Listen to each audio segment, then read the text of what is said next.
来看当年闪人，现在闪婚。当年齐大少爷放着好端端的豪门，继承人不去当，非要跟家里闹翻，哪怕每天在出租屋里啃馒头，也觉得跟许星瑶在一起才是人间天堂。这求婚现场布置的虽然简陋，但心意确实是实打实的拉满了。这男主也是个妥妥的恋爱脑啊，可惜这种纯爱剧本在豪门婆婆眼里简直就是一出荒诞的笑话。为了能够让儿子回归正途，继承那万贯家财，恶毒婆婆直接在医院走廊开启了降智打击模式，甚至连这种身份不配进门的台词都显得那么专业。这老套的剧情，编剧你是不是江郎才尽了？面对这20万的手术费和那个躺在里面生死未卜的男人，许新瑶这个可怜的设计师是真的没招了，他只能含泪接过那张写着200万的巨额分手支票，然后带着肚子里刚刚萌芽的2个小生命玩起了人间蒸发。这带球跑的设定还能再狗血一点吗？此时的齐少爷还不知道自己已经成了被抛弃的可怜虫，他满脑子想的都是一定要活下去，给心爱的女人一个完美的家，却不知这一别就是整整5个春夏秋冬，而他的世界也将因为这个女人的离开变得彻底疯狂。男主实惨，这痴情的样子也是没水了。转眼5年时间过去，咱们的齐大少爷摇身一变成了星芒公司的冷酷总裁，甚至还给自己找了一个看起来就不太聪明的未婚妻江小姐。这场世纪婚礼的花费号称过亿，简直就是要把有钱这2个字刻在脑门上面展示。这霸道总裁的人设真是100年不变的定律啊！缘分这种东西在电视剧里从来都是不讲道理的。正当齐少爷带着未婚妻在商场显摆自己的财力时，却突然发现对面那个推着婴儿车的女人背影异常熟悉。那一刻他内心深处的陈年老粗筒似乎瞬间就被彻底打翻了。这偶遇的桥段真是让人啼笑皆非。此时的许星瑶正带着一对双胞胎萌娃过着安稳的小日子，她觉得自己和齐少爷早就已经是2个平行世界里的人，既然当年选择了为了救命钱而离开，那么现在最好的处理方式就是装作互相不认识，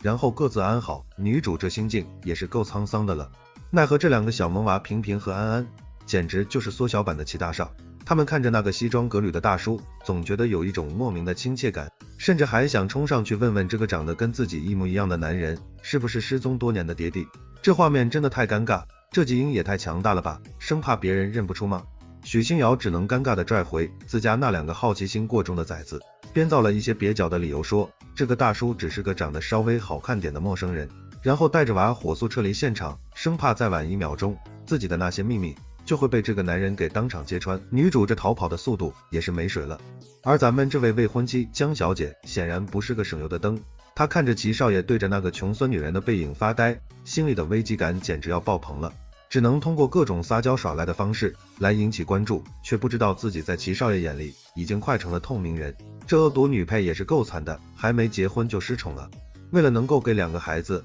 提供更好的生活环境，曾经那个只会画素描的许星瑶，如今已经成了国际知名的顶尖设计师，甚至还抱着一丝侥幸心理回国应聘到了星芒公司。这一波自投罗网的操作，简直是让观众看了直呼内行。这女主是打算上演职场复仇记吗？星芒的设计总监赵总对这位新锐设计师那是满意的不得了，毕竟能请到这种级别的流量设计师，简直就是给公司捡了大便宜。他哪里知道这个貌美如花的女人竟然是自家老板心尖上那个又爱又恨的所谓负心汉。这老总要是知道了，估计得吐血吧。许星瑶看着曾经2人一起规划过的设计方案在齐燕手中变成了现实，内心那种五味杂陈的感觉恐怕只有他自己才懂。这种打着职场旗号玩旧情复燃的戏码虽然老套，但配上这高颜值组合，确实是让人忍不住想多看2眼。这职场恋情也是够狗血的了。作为公司的底层员工，许星瑶很快就被叫进了那个充满压迫感的总裁办公室，同事们都在背地里为这个新来的美女设计师捏一把汗，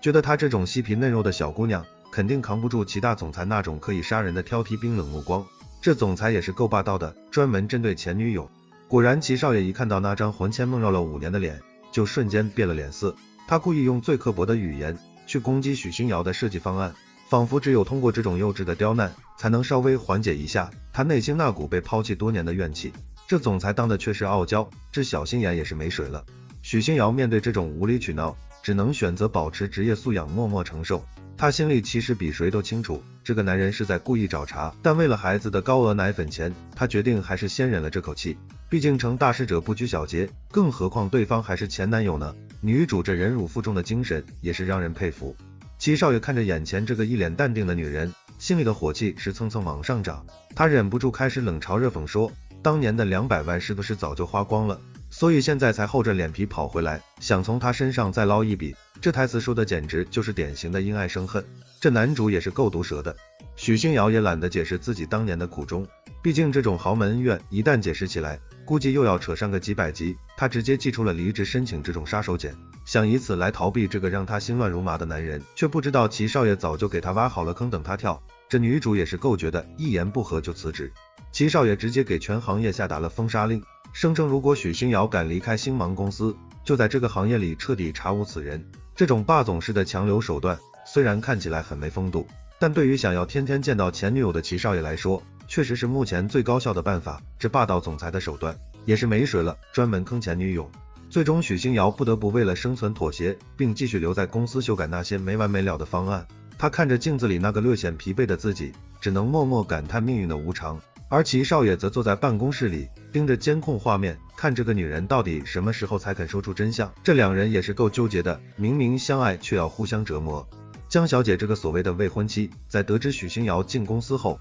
整个人都不淡定了。她火速杀到设计部现场宣示主权，甚至还点了一大堆下午茶，想展示自己身为总裁夫人的阔绰。这波低端操作，在那些火眼金睛的同事眼里，简直是土爆了。这恶毒女配也是够嚣张的，专门来给女主添堵。他故意把婚礼珠宝的设计任务丢给许星瑶去负责，想借此机会让这个前任看着心爱的男人要娶别人，以此来达成精神上的全方位打击。不得不说，女人何苦难为女人的戏码，在豪门剧里永远都是最吸睛的固定套路之一。这恶毒女配的手段也是够阴险的，这招借刀杀人玩得溜啊！许星瑶为了省钱给孩子买更好的礼物，午饭竟然只是一盒廉价的泡面。这一幕刚好被路过的齐少爷给撞了个正着。虽然他嘴上说着这种廉价的食物会弄脏办公室的空气，但转头就让助理去订了一大堆高级餐厅的试吃餐。这男主也是个死要面子活受罪的主，这种别扭的关心方式也就咱们齐大总裁能做得出来。他甚至还要给这种送温暖的行为